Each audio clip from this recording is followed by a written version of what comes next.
আমরা শুধুমাত্র প্রথম পঞ্চায়েতে এসে আপনারা যোগাযোগ করবেন।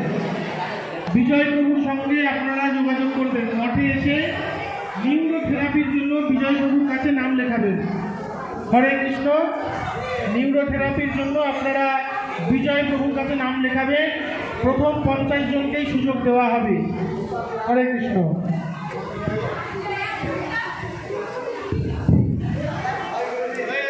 কত সুন্দর বানিয়েছে, হ্যাঁ কত সুন্দর বানিয়েছে। আরেকটা সুন্দর দেখাচ্ছে, আপনি এটা ফটো দিন না।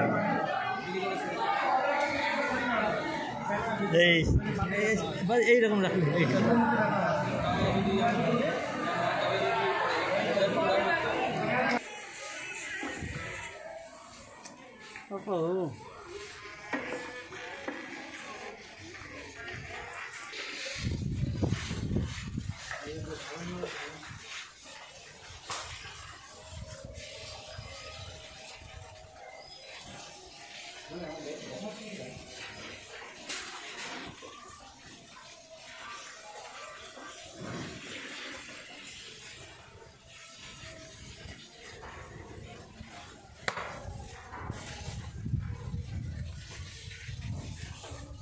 हरे कृष्णा हरे कृष्णा हरे कृष्णा हरे कृष्णा कृष्ण कृष्ण हरे हरे हरे हरे राम। কালকে তো লাত মেরেছিলে তুমি, আজকে মারবে কি নেই?